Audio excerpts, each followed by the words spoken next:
Palabra Pública, letras para el debate en Uchile TV.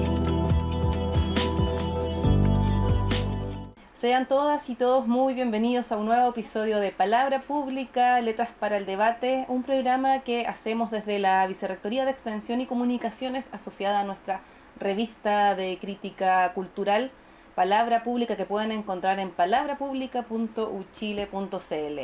Estamos también en transmisión con Radio Universidad de Chile en el 102.5 del dial y también por supuesto en su diario electrónico en radio.uchile.cl y también en la señal televisiva Uchile TV en el 11.2 en la región metropolitana y en todo el país, en el 98% del territorio nacional. Hoy día en Palabra Pública, Letras para el Debate, vamos a hablar de literatura de mujeres, de lanzamientos literarios asociados a la memoria, a la trayectoria de la historia literaria nacional, y vamos a hablar a propósito de una antología insumisa, un libro que recoge parte del trabajo literario de la escritora Pía Barros, a cargo de Editorial Usach, a cargo de dos compañeras, Macarena y Andrea Gestanovich, quienes estuvieron en el trabajo de búsqueda de estos materiales que dieron sentido a esta antología. Les cuento un poco más de Pía para que la conozcan quienes no han sabido de su trayectoria literaria y también hacer un repaso de su trayectoria para quienes sí la conocen. Pía es autora de los libros Miedos Transitorios del año 1986, A Horcajadas de 1990, El tono menor del deseo de 1991, Signos bajo la piel de 1994, Ropa usada del 2000, Lo que ya no se encontró el año 2001, Los que sobran del 2003, Llamadas perdidas del 2006, La Gran Mother y otros del 2007, El lugar del otro 2010, Las tristes del 2015 y Hebras del 2020. Pía no solo destaca por una trayectoria de escritora, sino que también por una faceta formadora en sus talleres literarios que sigue realizando desde hace décadas. ¿Por qué hemos invitado a Pía a recordar por la antología que se llama Una antología insumisa de Editorial Usach? Bienvenida, Pía, a Palabra Pública, Letras para el Debate. Muchas gracias por la invitación y quería agregar un libro, Duele, que salió este año, a principio de año, con Editorial Cherezade, que es un libro de microficción. Un honor, Pía, tenerte en Palabra Pública conversando de justamente esta trayectoria literaria y queremos comenzar con tu faceta de formadora, con tu faceta de trabajo colectivo en los talleres literarios. Si nos puedes contar cómo empieza esa experiencia, de dónde viene esa matriz de conocimiento, de sentido y de formación de tus talleres literarios. Bueno, esto fue un oficio en realidad, se transformó en mi modo de vida, en lo que más me gusta hacer. Y yo estudiaba en ese momento en LUSACH, iba a los talleres que eran legales, entre comillas, porque hay que acordarse que cuando yo entré, que fue en 76 a la universidad, era ilegal los talleres literarios que no fueran dados por instituciones muy vigiladas por lo demás. Yo siempre digo lo mismo, que había que cuidar no solo de cómo se escribía, sino de qué se escribía. Y, eh, y ahí, bueno, fui al primer taller que se abrió con permiso, que fue de Enrique Lafourcade. Me peleé a muerte con Enrique Lafourcade, lo que agradezco hasta el día de hoy, y lo quise mucho hasta que murió, digamos, Enrique, porque fue gracias a esta pelea yo encontré mi vocación de vida, ¿eh? Y dije, yo me voy de aquí y hago mi propio taller, no machista y todas estas cosas. Y resulta que poco a poco se transformó en mi oficio. Yo empecé en el fondo haciendo talleres para aprender a escribir cartas. Eso era mi cosa inicial, en diversos sectores populares de Santiago, y que era más bien un trabajo político, que tenía que ver con enseñarle a las mujeres a escribir cartas para Amnesty International y para agrupaciones de derechos humanos de cómo habían desaparecido sus maridos, sus hijos o sus parientes. Entonces era empezar, en el fondo, a contar el cuento, a cómo contarlo, y empezar a quitarle todo lo que sobraba, ¿ah? Que las papas estaban caras ese día y caminé por no sé dónde, todas esas cosas así que usualmente acostumbramos a usar. Bueno, pero era eso un poco. Y eso derivó en seguir dando talleres. Y en realidad yo lo que fui haciendo después en mi grupo de amigos y en lo que después yo hacía como forma de ganarme la vida fue, en el fondo, aprender en la universidad el, en el fondo a desarmar un texto y no me interesaba tanto en el fondo el estudio académico de las que sí me interesaba, pero me empezó a gustar en el fondo el cómo se hace y para qué sirve. Entonces yo retransformaba mi clase y desarticulaba esa articulación aprendida nuevamente y transformaba todo en buscar la técnica literaria con que se había escrito algo. O sea, ¿cómo se hace y para qué sirve? Y eso es un taller. Entonces, claro, bien balbuceante al principio, no sabía muy bien lo que hacía. Hice miles de talleres, estoy hablando a finales de los 70 con la Ana María del Río, que hacíamos una parte teórica ella y yo una parte práctica. Hicimos miles de cosas. Todas las ayudantías las transformaba. Yo siempre transformé todo en un taller. Y uno, porque nunca me gustó mucho no me gustan los patrones, ni siquiera los patrones de conducta. O sea, creo que la idea de alguien, de un profe que esté arriba y con el cual tú puedes interactuar, perfecto, pero que hay un orden que tiene que ver con el poder, de algún modo, a mí no me convencía como formas escriturales. Y tampoco me gustaban las tipo tertulia, que era esto que todos se reunían para sacarle los flatos a un autor y decirle lo bien que escribía y entonces imitar un poco lo que el otro hacía. Entonces traté de buscar otro modo de hacer un taller que fuera metodológico y que tuviera que ver más bien con el tiempo de las mujeres. Nuestro tiempo era distinto. Pía, ¿y qué importancia ha tenido para ti este espacio del taller en el cual convergen subjetividades literarias, personas que llevan sus proyectos y que los ponen en el colectivo? ¿Cómo eso también ha quizás influido en tu misma escritura, en tu propio trabajo literario? Es que hay talleres metodológicos y talleres que son más tipo tertulia, donde tú conversas en torno a un tema, das las lecturas que tú quieres dar y por lo tanto está tu sesgo todo el rato. Y los talleres metodológicos, que es lo que te digo yo que traté de armar y que sigo armando hasta el día de hoy, y todo el tiempo estoy en revisión, tienen que ver con esto de algo concreto, un objetivo a cumplir en cada clase, que no es lo mismo que el taller de novela que también doy, en que todo el mundo trae su proyecto y vamos criticándolo entre todos y viendo el proceso de trabajo.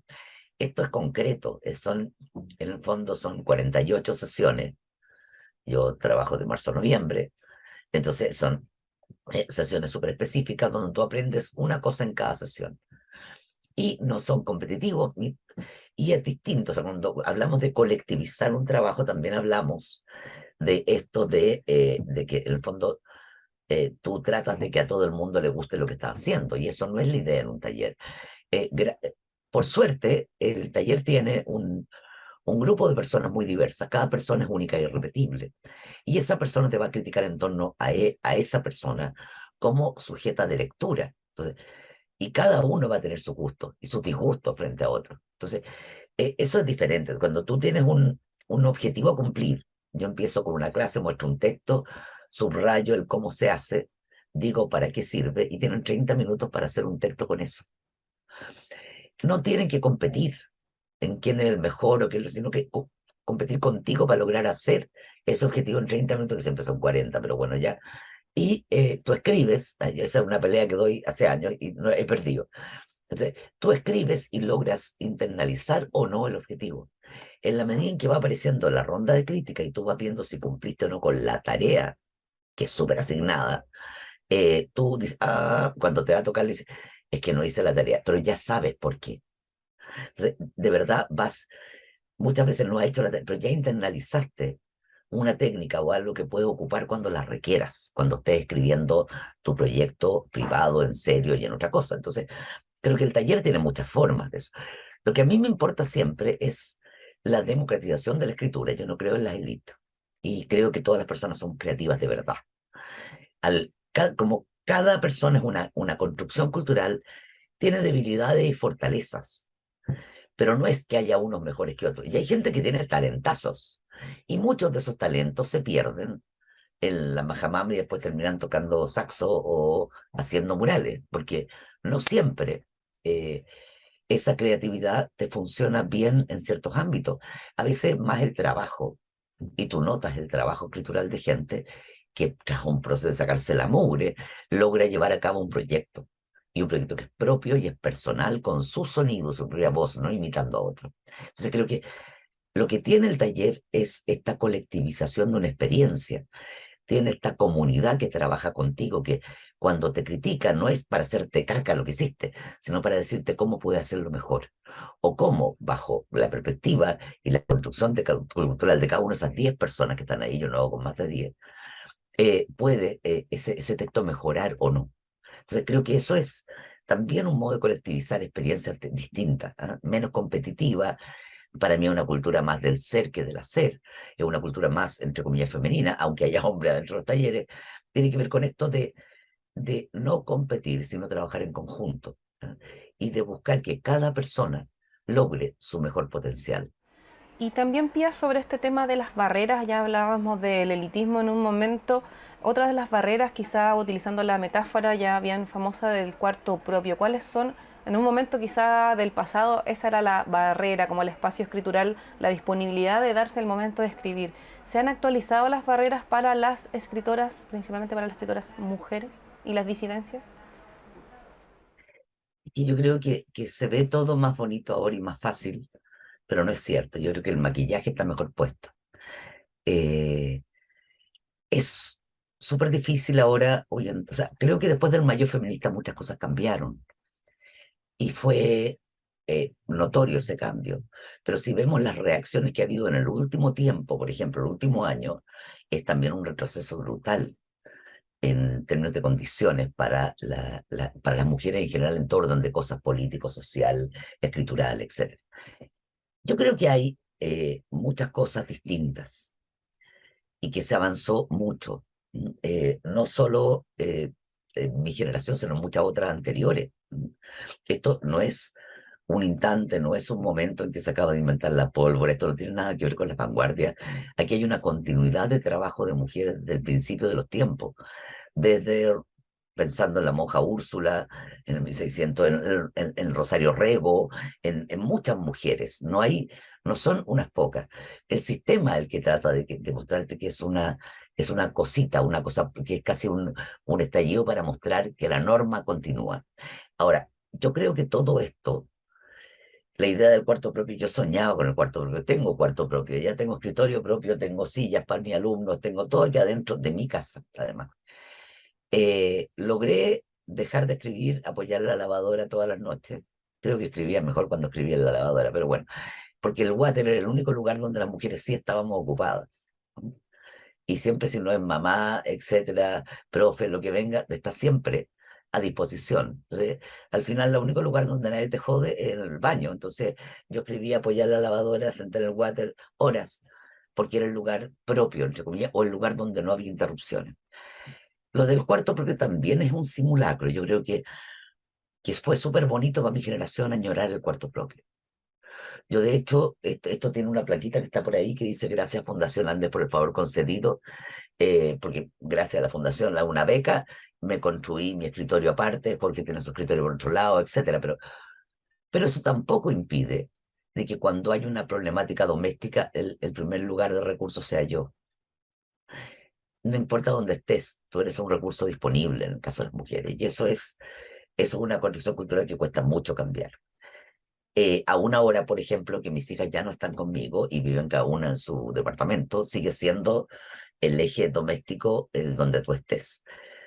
El problema está en que algo tan viejo que la construcción entera de la sociedad está basado en la familia. Y para que la familia funcione, hay un sujeto que debe desaparecer como tal y que es la mujer, obviamente. Entonces, tiene que ser madre, tiene que ser cocinera, tiene que ser, no sé, ministro de Economía, hacer miles de cosas adentro de la casa. Y todo eso, ese imaginario sigue funcionando, aunque sea en trastienda. ¿Ah? O sea, yo pensaba en una chica que quiero mucho y que es ultra feminista, y dura, porque de las duras, duras.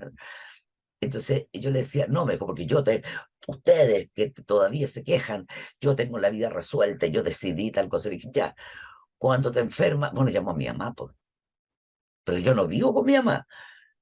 Claro, pero llama a su mamá. O sea, en el fondo, vuelvo a pensar que tenemos imaginarios que suenan más bonitos. Hay cosas que son políticamente incorrectas hoy en día, pero el maquillaje está mejor puesto nomás. En el fondo subyace aquel elemento viejo con el cual todas tenemos que funcionar, que es construir imaginarios distintos para una sociedad diferente. Ujú. y Y no sabemos, sobre balbuceamos nomás. También, Pía, es conocida tu faceta activista, te hemos visto en la calle, en distintas marchas, también desde los 80, quizá antes, con las luchas feministas. ¿Cómo es que este paradigma, esta forma de vivir la sociedad, se imprime en tu trabajo literario? Yo creo que toda escritura siempre es un registro, pero también creo que hay instante que las propias mujeres no le damos el carácter de literatura. Creo que si no, o sea, no estoy pensando, yo siempre pienso en ficción, no en trabajos teóricos de estudio. Yo pienso en cómo instalar lo ficcional en esto, cómo pongo lo que significa el mayo feminista. Entonces, para mí fue súper fácil, por ejemplo, usar el estallido en un libro, a pesar de lo desgarrador y duro que fue. Pero sin embargo, lo del mayo feminista ha sido puesto, o sea, en pequeños microcuentos, en cosas al pasar, sin mencionarlo directamente. Sentimos un pudor frente a los logros también. Nos gustan los eslogans a las mujeres y salimos con una serie de cosas hechas, pero a la hora de construir ficción y de armarnos desde ese lugar con la ficción, creando, o sea, nos es menos natural o si tú quieres, hay mayor pudor ante eso. Y yo creo que es importante construir la ficción a partir de esos lugares. Es como si todo lo heroico, entre comillas, este cuerpo en la calle, este cuerpo político tomándose el espacio, esta instalación maravillosa que ocurrió del Mayo Feminista, fuera algo que hay que mencionar, pero no meterse en la ficción ni crear ficción con eso, es como entre el pudor y el miedo. ¿Eh? Y yo creo que hay algo ahí complejo también de tratar, que me parece que es un tema literario súper interesante. ¿Eh? Se usa, yo he visto un par de textos, un par de novelas además, trabajadas ahora en este tiempo, que son, es como alguien se conoce a partir de una pareja de chicas que se conocen, es una novela que está en proceso, yo creo que la van a sacar el próximo año, que no puedo mencionar a la persona, pero bueno, un par de chicas que se conocen en el Mayo Feminista, se hacen pareja en el Mayo Feminista y se disuelven en la pandemia. Entonces es como esos procesos que son, a mí me parece literarios, están súper balbuceantes todavía y deberían ser parte del imaginario de los cuentos de todo el mundo, de lo que aparece todo el rato. Sí vemos muchos estudios al respecto del Mayo Feminista. O sea, lo que sacó la Chile, lo de la Faride, etcétera. Hay muchas cosas que están, pero es como si tuviéramos que hablar en difícil y hacerlo complejo para nosotras mismas sin traducirlo al cotidiano. Y por lo tanto, el cotidiano es el que construye las historias. Vuelvo a citar a Mallarmé, que me encanta que esto todo en la vida existe para acabar convirtiéndose en un libro. Como si no pudiéramos convertir en ficción y el libro, ¿ah? Aquello que es parte de nuestra realidad y de la piel. Sobre cómo se vuelca justamente esta forma de ver la vida que es el feminismo en la literatura. Nos quedamos con esa pregunta en este primer bloque que ya se acabó de forma muy rápida en Palabra Pública, Letras para el Debate. Ya volvemos con Pía Barros, escritora feminista en Palabra Pública. Palabra Pública, Letras para el Debate en Uchile TV. Estamos de vuelta en Palabra Pública en este segundo bloque con Pía Barros, escritora chilena, a propósito de su antología que nada más y nada menos lleva el nombre de Antología Insumisa de Editorial Usach. Les invitamos a buscarla, a revisarla y también a hacerla circular. Pía, es una antología que recoge parte de tu trabajo, de esta trayectoria. ¿Qué significa para ti llegar a un momento en el que un grupo de personas dice: vamos a hacer una antología de Pía Barros? Y hace encima qué significa que tenga este epíteto de insumisa. Bueno, yo no puse los títulos ni nada, fue la Macaló, pero a ver, fue un honor, o sea, honestamente es un honor.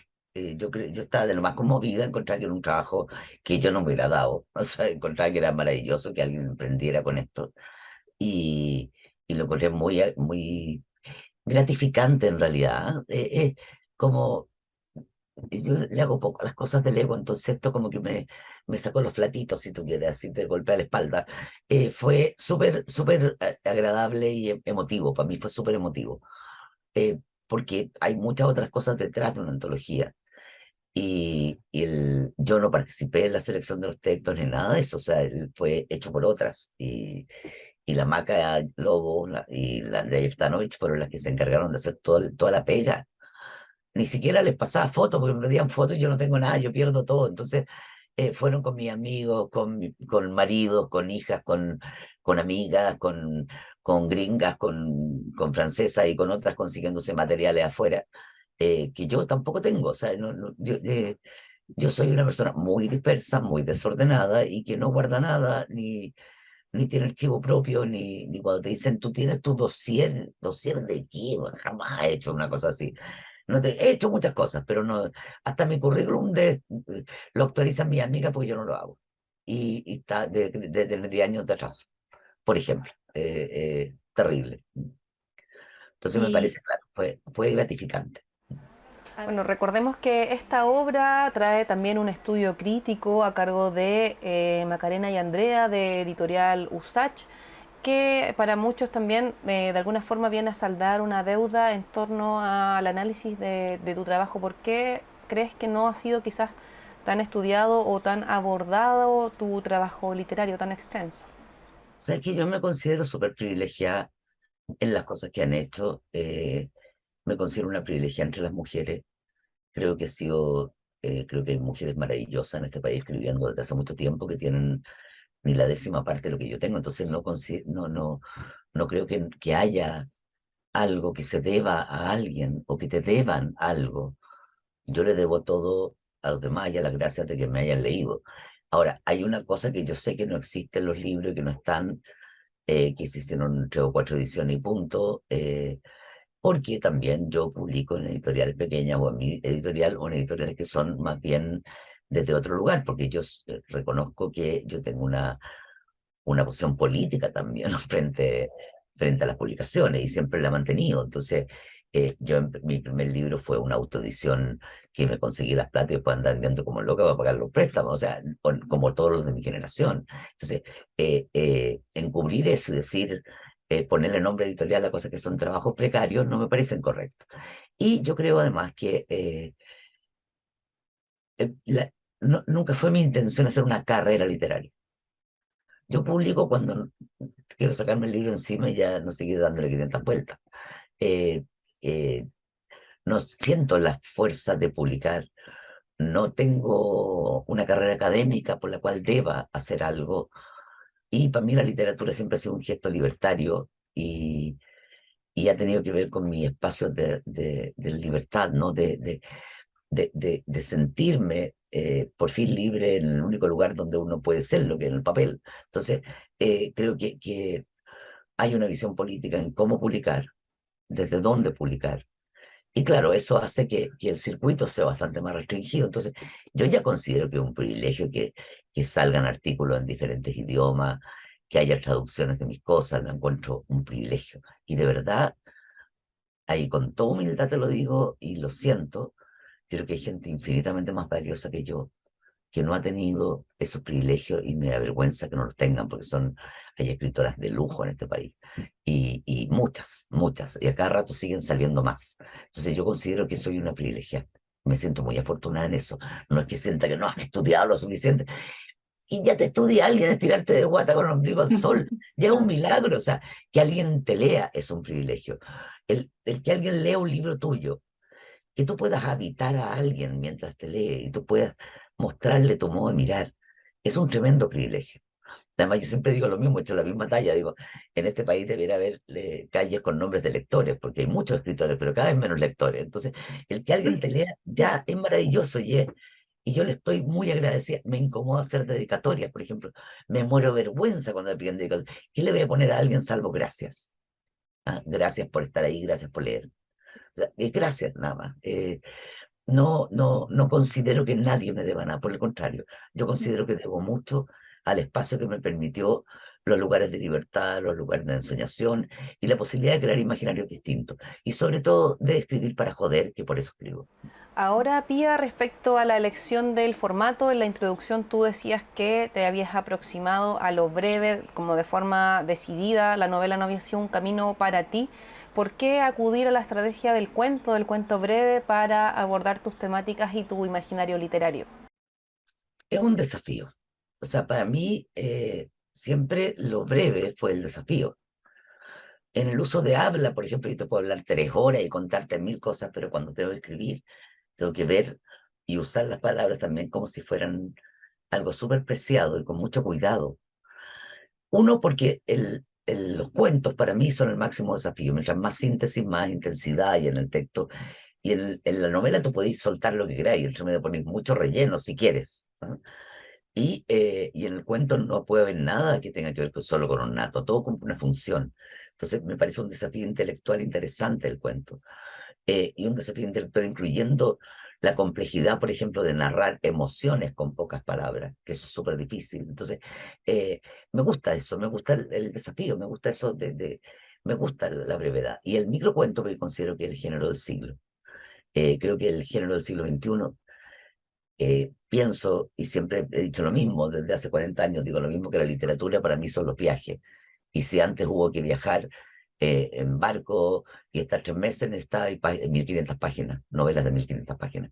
Pero si hoy en día tenemos viajes de 1 minuto y medio, 2 minutos entre un trayecto y otro en el metro, no, tu capacidad de lectura, tu capacidad de puede estar todo el día dándote vuelta un microcuentos de 6 palabras, por ejemplo, que son maravillosos, u otros que son espectaculares y tienen múltiples versiones, y además porque es un género que es la hiperbrevedad en el fondo, es un género que confía en el lector, no es un género de ideología de elegidos, ¿ah? No es un género de poder, es un género bastardo, como dijeron inicialmente, que me encanta esa palabra. Pero estos géneros que son de algún modo híbridos, en que todo es posible, pero si no está muy bien hecho, se notan todas las fisuras. Entonces, para mí lo breve tiene que ver con la intensidad, con el siglo, y tiene que ver también con el respeto a quien te lee, ¿no?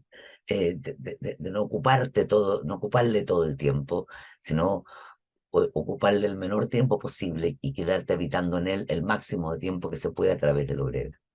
También hablar del trabajo de investigación que está detrás de Una antología insumisa, de Editorial Usach, relevar el trabajo de Macarena Lobos y de Andrea Gesarnovich, quienes no solo recogen parte de tu trabajo, hacen un estudio crítico, un epílogo, sino que también traen a flote parte de la documentación asociada a tu trabajo, y parte de esa documentación son los pequeños formatos que quizás hoy día definimos como fanzine, que están en una amplia circulación, los vemos en Feria del Libro, en proyectos editoriales independientes. ¿Cómo es que dialoga Pía este formato de circulación barata, de circulación económica, como los fanzines, con la actualidad, con los proyectos editoriales que van en ese camino hoy día? A ver, lo primero es que los fanzines, antes que se llamaran fanzines, ya se hacían en los 70 y en los 80 como mecánicas de protesta. Nosotros hicimos libros en una sola hoja, ¿ah? Entonces, y dependía del diseño del doblez, ¿ah? De cómo doblabas algo. Para mí, la escritura siempre, o sea, yo entré en una escritura precaria, que era el símbolo de la precariedad. No se podían publicar libros sin permiso de los milicos, menos podías venderlo, etcétera. Entonces, eh, la mayoría de mi generación empezó publicando dípticos, trípticos, y yo fui una más de ellos. Entonces, bueno, yo lo hacía. Entonces, esto de hacer estos cuentos que pudieran dispararse en los mítines relámpagos, o escribir, hacer panfletos con cuentos, que fue una marcha preciosa que se hizo, que estuvimos escribiendo yo con mi leche de mierda toda la noche, escribiendo trozos, pedazos de cuentos, y entre medio se suponía que eran puros autores chilenos importantes, Neruda, La Mistral, etcétera, y uno aprovechaba y cuchufleteaba y metía el microcuento propio ahí entre medio, o alguno, el poema, etcétera, y los repartía. Yo nunca había visto a la gente pelearse en la calle. Me acuerdo que caminamos por todos huérfanos tirando esto, y por el centro de Santiago, y la gente se pelea: tú tienes dos, dame uno. Yo nunca había visto eso con algo literario, me pareció precioso en ese entonces. Entonces creo que la literatura hace cosas extrañas en todos nosotros, y en todas las personas. Entonces, me parece que eso del soporte de los formatos, esa precariedad del doble cuando éramos mujeres. Las mujeres no accedíamos fácilmente a un libro. y yo no estaba dispuesta a abrirme de piernas para acceder a un libro. Entonces, y muchas de mi generación. Entonces, había como siempre ustedes, las mujeres, o que tú hablabas y discutías y decías, oye, pero ya estamos discutiendo este problema y las mujeres, por favor, compañera, primero derrocamos al tirano, después nos ocupamos del problema de las mujeres. Yo decía, 2000 años escuchando la misma lecera. Entonces, bueno, y seguíamos en lo mismo. Entonces, las discusiones políticas, las discusiones literarias, en todo, siempre el mundo de las mujeres es un mundo subordinado, en desigualdad de condiciones y sobre todo, diría yo, muy desdignificado. Entonces, cuando yo empecé a hacer los talleres, todos los años terminábamos con un libro objeto. Y cuando vino la democracia, yo sentí que no había cambiado mucho la cosa, ¿ah? Que seguíamos en la precariedad y que las mujeres, y hasta el día de hoy, todos los talleres terminan, te puedo mostrar el de ahora, perdón, con un libro objeto que tiene que ver con, esto es un delivery el de ahora. Son cuentos a domicilio y tienen adentro una bolsita que trae cuentos ilustrados. Entonces, por diversos autores, o sea, están los mejores dibujantes hasta gente que empieza. Entonces, si te das cuenta, son así. O sea, continúas en esa Es lo senda. mismo. En esa senda. Y todos los alumnos, la gran mayoría, el 99% participan de esto. Y tienen que doblar, alzar, meterlo dentro de las bolsitas, participar de la manufactura de esto y darse cuenta que esto es un oficio como hacer pan o hacer sillas o lo que venga, y por lo tanto tú debes el mismo trabajo y tiene el mismo valor. Entonces es un poco, tiene que ver con eso, con hacer estas cosas, y todos los años invento algo distinto. Esta vez fue el delivery, pero inventamos soportes y formas distintas que llaman la atención y que son estrategias de lectura también. La gente se acerca con menos temor a un objeto que a un libro. Hay una naturalidad de la curiosidad para abrir, para soportar, para desarmar, para hacer cosas. Hemos, con la Lorena hizo estas cosas maravillosas, por ejemplo, eh, que son cajitas de fósforo y que es precioso. Y adentro tiene, esto es una caja de fósforo, tiene el fosforito y adentro tiene el cuento, si te das cuenta. Entonces los nuevos soportes o el que algo que era basura deja de serlo y se transforma en otra cosa. La idea también de mostrar y de entrar y de quitarle lo sagrado al libro, de desacralizar los soportes y desacralizar las formas de lectura, también tiene que ver con esto de empezar a reírnos un poco también de ese entorno, de disfrutar con él y de reconstruirnos por dentro el asombro, que es algo que nos está quitando este siglo. Entonces, para mí los libros objeto y todo eso tienen que ver con eso, con estar permanentemente en estado de asombro, que es lo que debería provocarnos la buena literatura siempre. Pía, nos quedan muy pocos minutos de esta conversación, pero no quería que dejáramos de lado otro de los temas que rescata una de las compiladoras, que tiene que ver con tu escritura como un lugar de justicia, cuando sabemos que asociadas a distintas violaciones a los derechos humanos en el periodo dictatorial y también, por qué no decirlo, en la actualidad no son abordadas por la justicia. ¿Es posible que la literatura sea un espacio de restauración, de justicia social, un camino para encontrarlo? Yo creo que la literatura lo que hace es molestar. Y tú puedes resolver en algunos aspectos con las elecciones que hagan tus entes protagónicos y tus protagonistas, en mi caso, puedes resolver matar cuando es necesario, o puedes resolver tratar de limpiar algo, de hacer algo de lo que se debió haber hecho o no se hizo. No sé si la literatura puede hacer justicia social, pero puede rascarte el alma hasta que tú demandes por ella. Entonces creo que de algún modo, claro, es que ahí yo creo que hay una referencia también a mis mujeres que son estilo Fuente Ovejuna, a las que toman venganza, a las que no se dejan intimidar, a las que juegan y a las que cuestionan un entorno, o sea, las mujeres que hay en los libros, o sea, las que yo escribo, por lo menos. Entonces que escribo sobre mujeres que para mí me parecen más reales, y al resto le pueden parecer más locas, pero de verdad es como somos siniestramente bellas por dentro. Y esa siniestritud es algo muy interesante también. Entonces, creo que claro, hay cosas que son distintas, pero claro, no sé si la literatura hace justicia social, pero demanda por ella. Ujú. Y, y yo no creo en la escritura esa anodina, maravillosa, etcétera. Yo creo en la escritura como un estado de comunidad. Y creo en esa escritura que te desacomoda hábitos de lectura también. Entonces, por lo tanto, algo tiene que conmoverte. No puedes llegar y decir, no, qué lindo dice olvidarte 20 minutos después. Tiene que incomodarte, tiene que conmoverte, tiene que dejarte de un lado del camino. Mi vida entera estuvo llena de episodios que tenían que ver con frases hechas en la literatura, que a mí me cambiaron la vida. Y yo digo, si alguna vez me mando una de esas para alguien, qué maravilla, para eso valió la pena que yo haya existido. O sea, ese tipo de cosas. O sea, y yo, claro, hay un proyecto que yo atesoro, donde no hay ningún cuento mío, pero que para mí fue el eje de mi vida y ha sido los últimos 10 años un trabajo constante y permanente, que es una trilogía, que es la antología Basta, que basta más de 100 mujeres contra la violencia de género, basta más de 100 hombres contra la violencia de género y basta más de 100 cuentos contra el abuso infantil, que es un modo de poner un tema que supuestamente no le interesaba a nadie hace unos años, que es poner el foco de la violencia como un elemento de literatura, y la literatura entra hacia ti. No entra hay 20.000 víctimas, porque eso no sirve. Pero cuando esa víctima tiene un nombre o una acción y le ocurre algo en un cuento breve, a ti dice, "Ay, yo conocí a alguien así, o me conmueve, o me importa, o yo no quiero que esto siga ocurriendo". Entonces, para mí, la violencia de género es la madre de todas las violencias y es el eje de todo lo demás. O sea, y violencia de género, cuando pensamos en que nada ha cambiado en este país, ha cambiado mucho desde 1998, creo que son 94, 98, cuando se promulga la igualdad de los niños. O sea, cuando los niños chilenos son niños chilenos, hasta hace muy pocos años había hijos ilegítimos, hijos bastardos, hijos reconocidos. Ahora todos los niños chilenos son niños chilenos. Y eso es un tremendo avance en las violencias.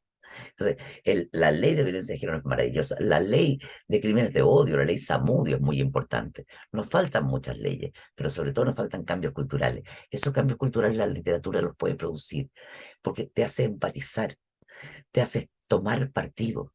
La escritura, buena escritura, te hace tomar partido. Yo me acuerdo que tomé partido hace 1000 años atrás cuando decía, el temor era la única forma de respeto que conocía. Romain Gary se llama el autor. Y dije, eso no es respeto, el temor no es respeto. Entonces, en el fondo, cuestionarte cosas, una frase, una cosa que te deja de repente, te sacude y te hace sentido, te reverbera, todo eso es literatura y es lo que te obliga, en el fondo, a producir el cambio desde ti, no pedírselo al Estado.